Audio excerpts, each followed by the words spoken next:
let's say, I suppose that the entropy is smaller.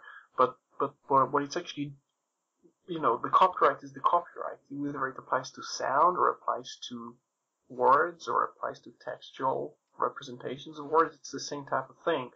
And eventually, I think that some of these companies perhaps hope that even the monopolies they used to have in newspapers and in reporting on stuff, they hope to somehow get control over the internet and justify taking one protocol at a time. Of course, there is always the saying about, like, first they went for the gypsies or first they went for this and that, and I didn't do anything about it. And this is why we have to also protect what seems to be questionable, in this case, torrents or Usenet. And we have to protect these things because sooner or later they will come to more and more territories, and they'll be very much encouraged, having destroyed the previous one. They destroyed Napster to a great degree. They destroyed lots and lots of sites to do with MP3s. And now they go after the Pirate Bay, which is kind of giving them lots of room to destroy lots of things which try torrents. And now they go after the legal ones. Now they just shut down sites. I mean, compare what they did with the Pirate Bay and how long it took them in court to actually achieve something. And now they just pull the plug on them. Yeah, completely changed. They just say, well, why did we spend all this time? We could just do that ages ago. And now with WikiLeaks, we also see what they do with the judges, and we see the pressure being applied by the national agents, to change copyright laws or to change the outcome of certain cases and things like that. So if we don't stop that, they will come for more and more. Did you hear about Associated Press a couple of years ago? Now they wanted to start and charge you as a blogger even. If you quote more than like 10 words of their articles, and even if you quote just the headline, just quoting the headline might be a copyright infringement, they say. When of course all the major news sites do exactly that. They take headlines and they syndicate things because it's a very useful thing that adds value to the market. When you go to Google News, it's a very good service to you. It's good for them to an extent too. But what you pay for, or what you actually, the reason you go there to also see the ads is because it's a very good tool for you to scan lots of newspapers, and that's fair enough. What they try to do is disrupt this new market, which allows you to advance. They go to text now. They go to text. They go to things like trademarks, and there is no end into it as long as they can feel they can get away with it.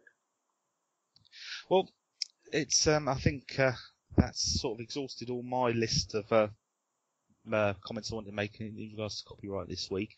I must admit, Torrent Freak has been absolutely fantastic over the last few days with its articles. So I'm pleased we had a chance to have a quick chat about the copyright in general. Just one quick point I want to make on that subject was I've had lots of people. I haven't experienced it myself, and to be fair, I very, very rarely use the BitTorrent protocol if it's not for just downloading a few Linux distros every so often. But I've heard quite a few reports from friends of mine and colleagues that they've been throttled on using the BitTorrent protocol after a certain amount of time, if they've maybe downloaded a certain amount of gigabytes, and they've been throttled by their ISP.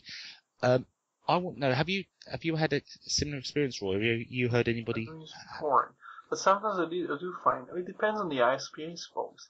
But I know in some cases, perhaps if you use a lot of YouTube, they might slow you down, or they might just put a quote on that based on protocol, or based on something like. But I'm maybe fortunate. I find it very strange because we're moving. Everything's moving more online now, and services like lovefilm.com have these streaming films, and it's available on the PlayStation Network, and I certainly watch quite a few films on that. Now I'm consuming massive amounts of data, probably more so than if I'd had the site to download a torrent of the film. I probably consume more data doing it the way I'm doing it, and it just makes me surprised that this throttling is coming into play when, as a market, the market's shifting towards products that are consuming more data generally anyway.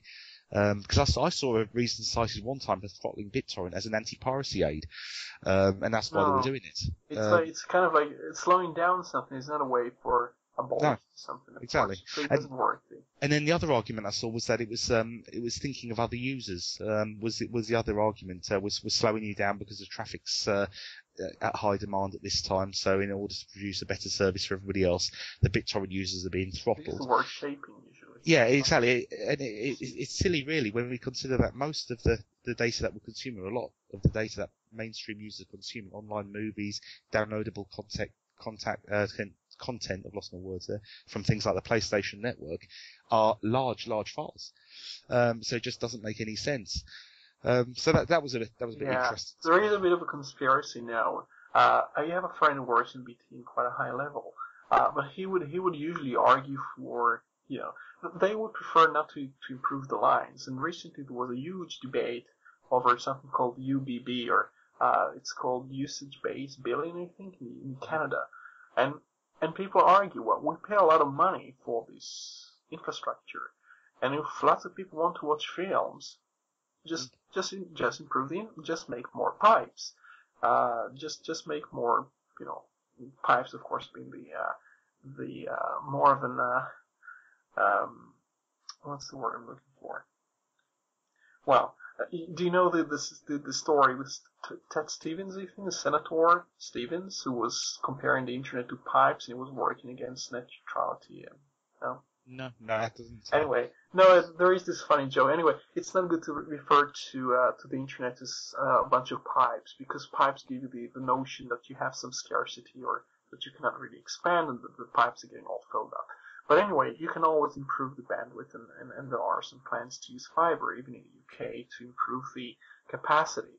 And the last thing a country needs to do is to limit what people want to are capable of accessing. If they want to access a video, it's likely that if you give them what they want, they will improve and give some value to the economy of the country. It's not really a good thing to tell people, well, you have to pay extra, or just don't get films, or don't get this thing because it's lots of data. You don't really want to limit them in general. And it just reminded me of, obviously you have all those companies connected to one another, and lots of companies are going to be very heavily distressed if people start watching more things on the internet for all sorts of reasons. Some people are concerned that you won't be watching the national news and get all the propaganda from that, and some people will be worried that you won't be watching the main films, and the studios will basically lose their appeal. And you will not be watching the same films and pay as much for them. Of course, when you stream things and go online, it's harder to force you to pay for it. If you're on a television, you're in a very closed box and a very restricted mechanism, and usually you would go and pay for a cable, your cables, as in just paying for the channels, not actually paying for the access to the line.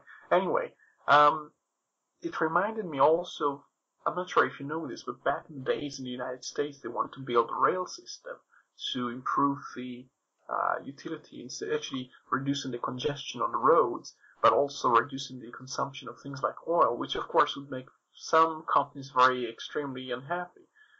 Those who sell you the cars and the oil and whatever. So to them, the more you drive, the more cars you buy, the better. So they were working behind the scenes quite heavily to ensure that there is no rail system, or no successful rail system in the United States. And to this date, you don't have that. And they were actually found guilty. They were orchestrating a fight against that. And here again, you have this very analogous type of situation where you have companies banding together to destroy something which would make things better in all sorts of ways, and they succeed just because the money wins in this case, because companies that are willing to put a lot of money into changing and distorting the markets can show you that the free market doesn't exactly work, because companies misbehave sometimes. Also, one thing I noticed before, I was going to bring this up, is increasingly you see all those lawsuits over the use of images on the internet. That's the copyright to the level of not videos, just very small elements. In this case, I know you quite like Sarah Palin, but a person is being sued by posting the official Sarah Palin picture in his website, the official ones. And this person is not even this is a restaurant owner.